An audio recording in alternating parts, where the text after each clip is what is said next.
what do you think is the future for lab-grown diamonds? Because you see the market is very volatile. The prices are going down, down, down. I mean, there is hardly any margins left. By the prices of lab-grown diamonds going down, it has opened up new avenues, new population which were completely untapped for the diamond industry. Lab-grown diamonds was quite a new concept, but you yet went for it.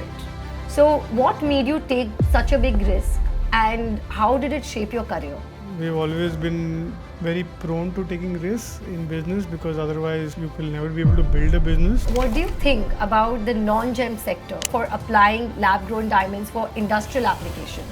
The non-gem sector is in that similar trajectory today. So what made you think of collaborating with your partner in AGA9?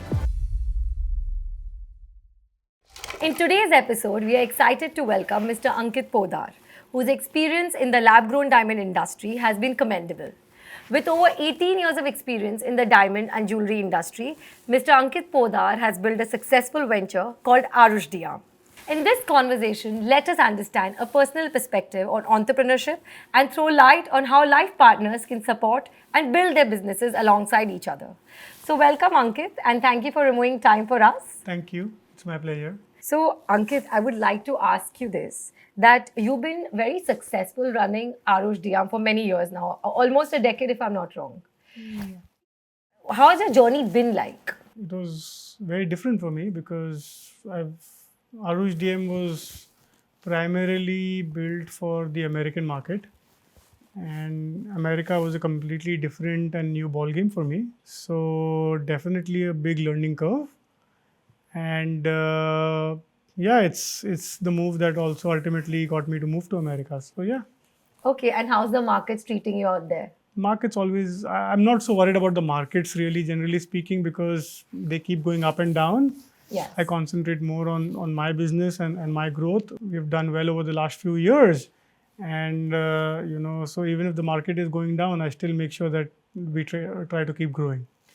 So, can you give us some background about you and diamonds? How did you get into this field? Yeah, I was kind of born into it. Yeah, I know your father is Mr. Anil Poddar. He's one of the biggest diamond manufacturers, merchants in India as well as abroad. How were you introduced to it? And it's been how many years since you've been in this business? It's been about 17 years since I'm in the diamond business, I believe.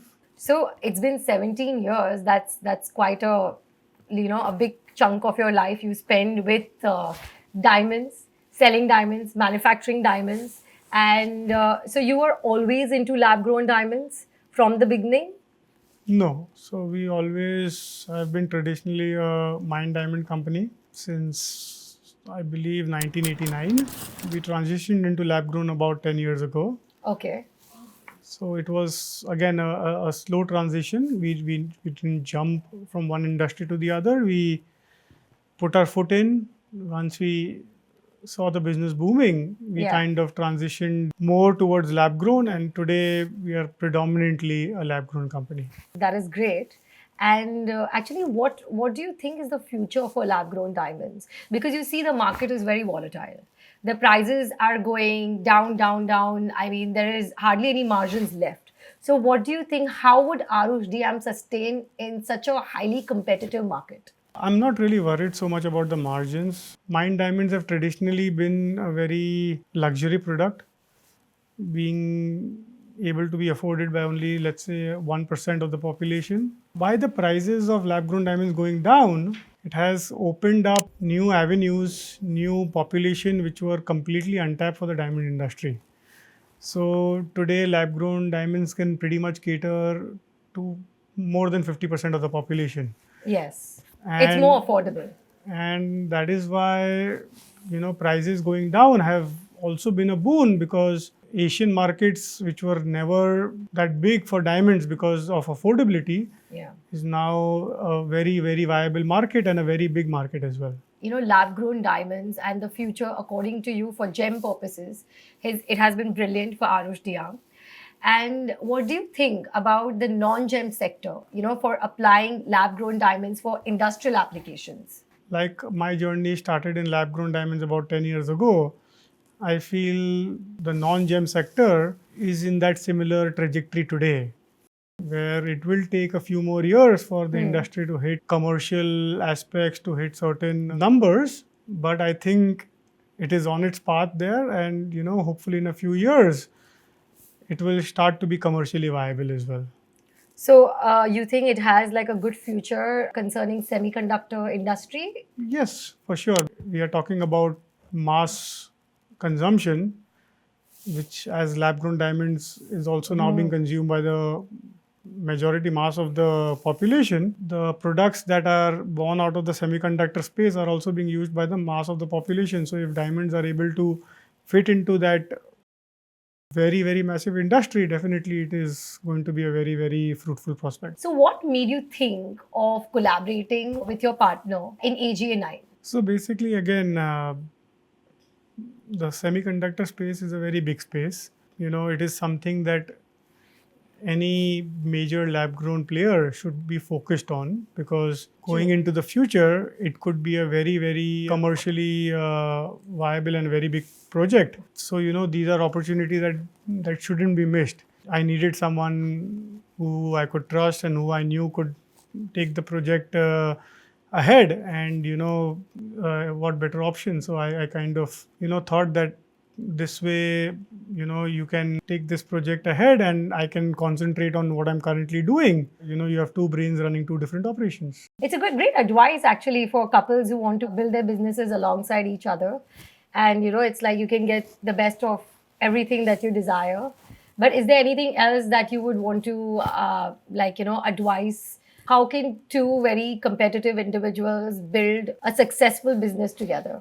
Yeah, I mean, it's very Because different for each. You and I both are very competitive in our own spaces.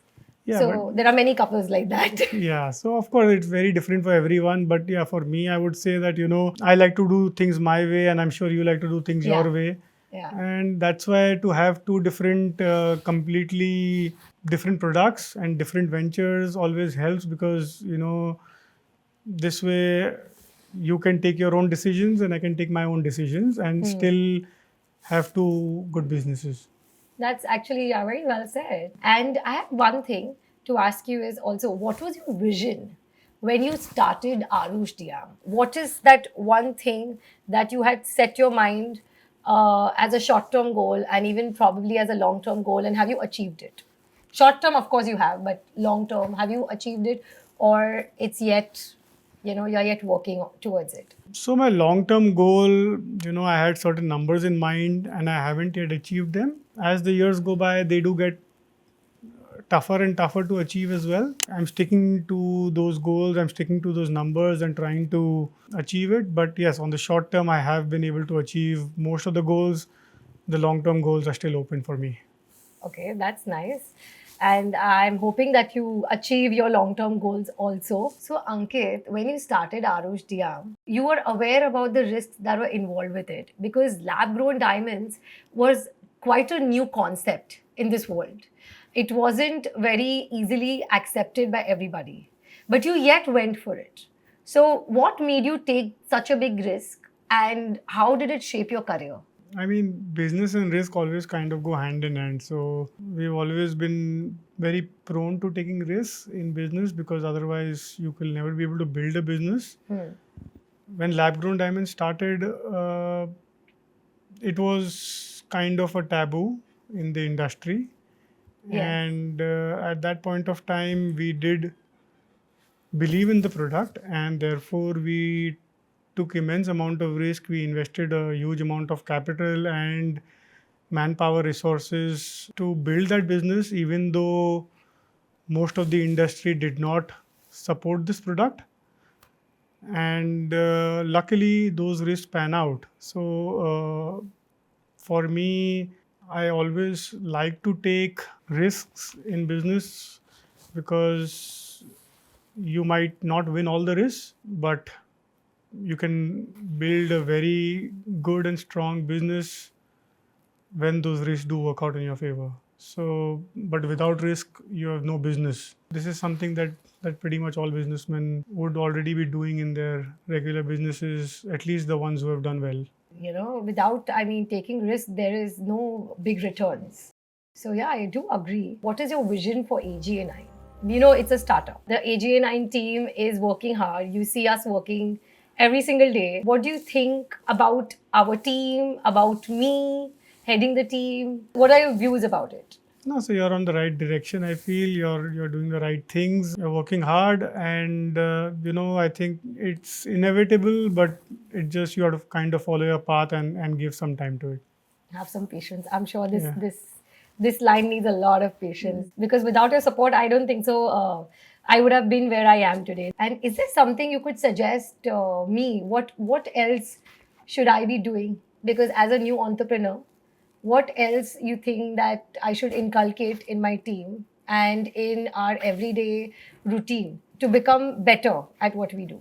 So I believe the product that you guys have is a very different product, and I would say knowledge and connections are two things that you need to have more than your peers, and that will be the differentiating factor also for the business, because it's a very different product which is not understood by most. And if you have that additional knowledge, you can impress, and you can be able to create a better product. For resources, again, semiconductor space is such a huge space that sometimes you might have the right product but not the right contacts, and Sure. it still might not work. So I feel that combination of Networking. knowledge and networking is important to get success. Thank you, Ankit, for sharing your valuable story and insights into entrepreneurship and partnership. Your successful story highlights how vision, perseverance, and mutual encouragement can shape not only businesses but also long term success. Thank you, Gargi. Thank you for this, and it was lovely being here today with you. Thank you. At AGA9, we are committed to driving success through continuous development of lab grown diamond plates. Find out how our diamond plates can transform your business today. Subscribe to AGA9 for more such content.